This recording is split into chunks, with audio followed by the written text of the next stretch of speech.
What's good, y'all? It's your boy Stealth, man. I'm back. We back. Sacramento Kings are back. You know what I'm saying? I know it's been a while since I've done a video, but things got kind of quiet after free agency, trades, and all that stuff kind of died down. There was really not much to talk about, so I figured, you know what, I would take a little break and then get back to it when the season started. So that's where we're at right now. The season actually starts tomorrow, the NBA season, but the Kings season doesn't start until Wednesday, right? We have the Portland Trailblazers game one. We're at Portland. So we're starting the season on the road, and then we got a couple games coming back home after that. But I think this is going to be a good test, man. So today I want to talk about just what do you guys think about the Kings this season? What's your expectations? Where do you see this team going this season? Do you see this team regressing? Do you see this team progressing? Will they kind of be the same, just like last year, be on the bubble of possibly making a playoff or a play-in tournament and then just kind of falling short and not making the playoffs and going home early? What do you think? Let me know in the comments how you see this whole season playing out. I want to know what you guys think right now before we even see one game this season. Let me know what you guys think. I'm going to let you guys know what I think at the end of this video.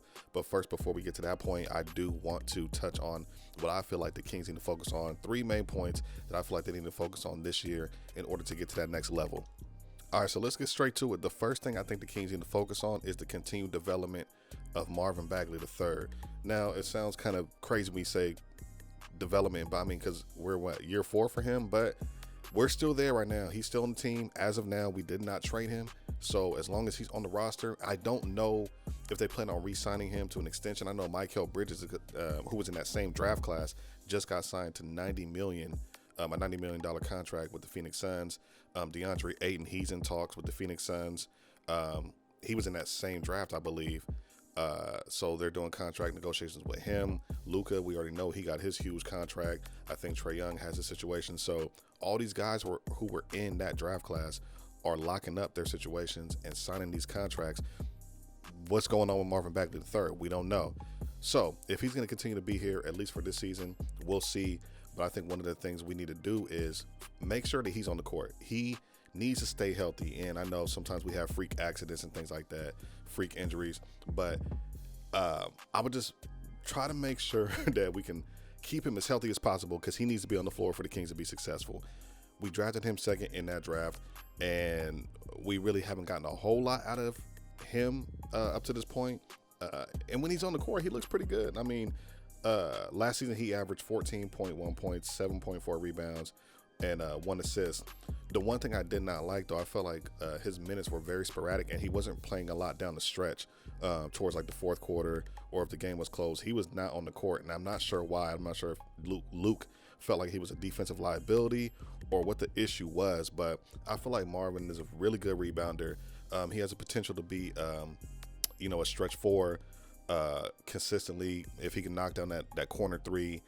I think he still has a whole lot of talent. It's just about, I think it's about confidence for him right now, staying healthy and getting the playing time. I would like to see Luke really show that he believes in him by playing him more.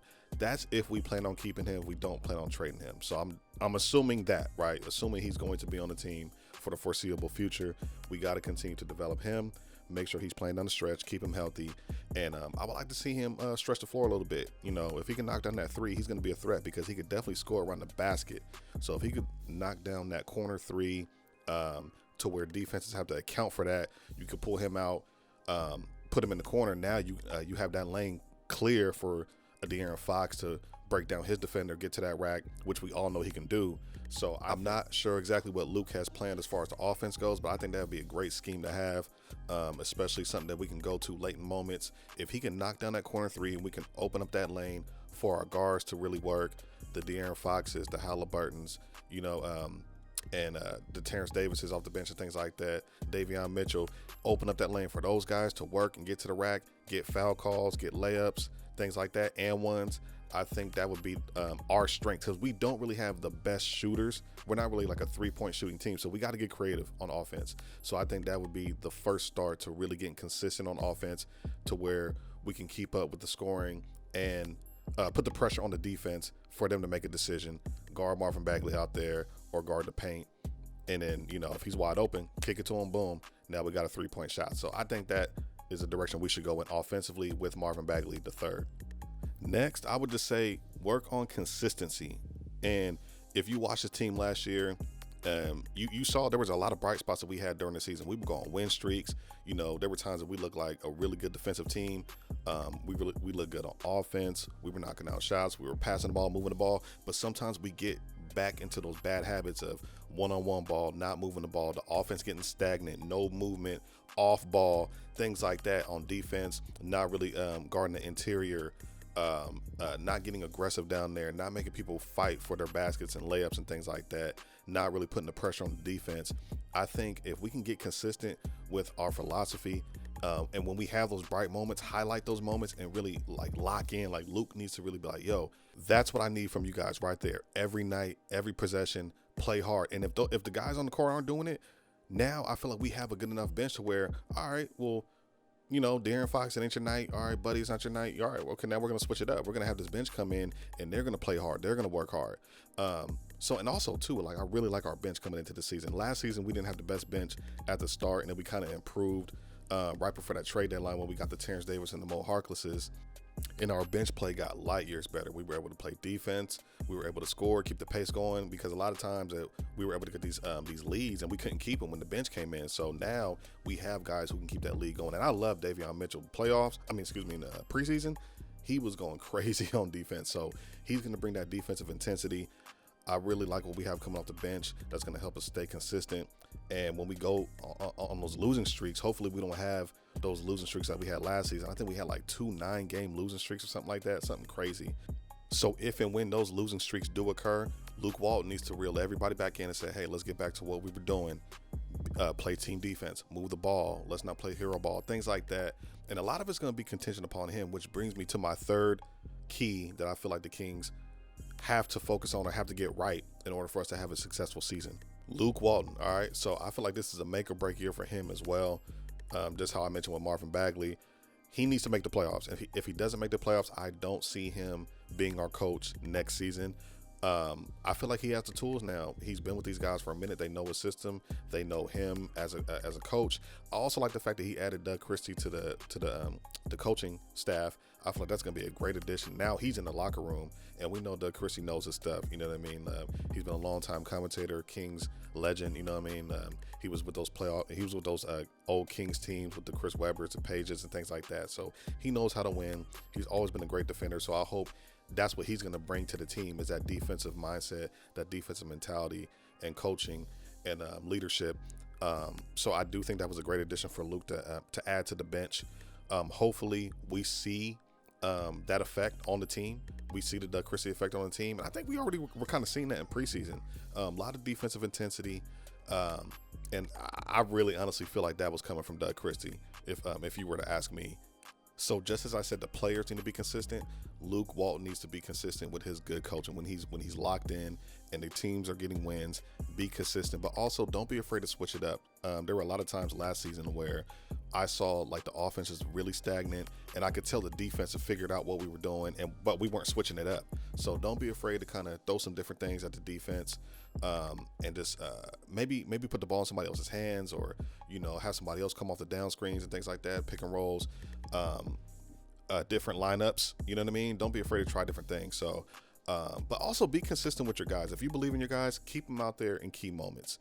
You know what I mean? Keep them out there and let them know you believe in them. Because I will say, I think one of the things with Luke is some of the players feel like he doesn't believe in them, or they don't get along. But it's some friction somewhere. I know the buddy thing that was there. I think it's something with Bagley too. When Bagley took the Kings out of his bio and all that, and Daddy was talking about he wanted to be traded, I think that was because of Luke. I don't think it was because of the team or the players. I think that was because of Luke Walton. I could be completely wrong, but I feel like he needs to continue to build that trust and that rapport with your players, because if you lose the locker room, you're not going to win anything. So I definitely want to see that relationship improve with Luke and the players. Like I said, I know there's been friction somewhere, whether people want to admit it or not, but you got to have that rapport with your players. They got to want to play for you, you know what I mean, as well as play for each other. So I think it all needs to go hand in hand. Luke, the players, being consistent. We need to play together and play as a team. That's the only way we're going to be successful this season. Now, so for my prediction for this season, I feel like the Kings are going to make the playoffs, man. I think we can get to that 8th or 7th seed. I really like the improvements that we made. I love the Tristan Thompson addition. I think he's going to be great for the locker room this season. Hopefully we keep him around. I know I didn't mention Buddy Hield. I don't know if we're still trading him. He was pretty much gone to the Lakers before Russell Westbrook said he wanted to be traded, and then the Lakers picked him up. So he's still with us. We'll see if we keep Buddy. I'm interested to see how he's going to fit in with everybody, with the Davion Mitchells, the Terrence Davises, the Haliburtons, the Fox, and all these guards we have. Very interested to see how this season is going to look as far as the rotation. But yeah, I feel like we're going to make the playoffs, man. 8th, 7th seed. Now, to get to that next level, I think we would need at least an all-star caliber, like small forward. Like I've been saying in past videos, we would need an all-star caliber small forward to kind of match up with those other guys, because that's pretty much what the league is made up of now. Wing players that can put the ball on the floor, score 3-level scores and things like that. So I think for that next level, we might need another trade. But I think as constructed now, we can make the playoffs. So that's what I got for today, man. Drop your comments and let me know what you guys think. What are your expectations for the Sacramento Kings this season? Will they make the playoffs? Will they not make the playoffs? Will they make a play-in tournament? Let me know what you think. Also, let me know what you think the 3 key points are to the Kings season this year, so they can reach a playoff berth finally. Man, the NBA season is finally here. Hopefully we have a good season. I think it's going to be a fun season. Be doing a lot more content, commentary, streams, and things like that. Let me know what you guys think. Drop comments. I'm glad to be back. Be sure to like the video, comment, subscribe to the channel if you have not already.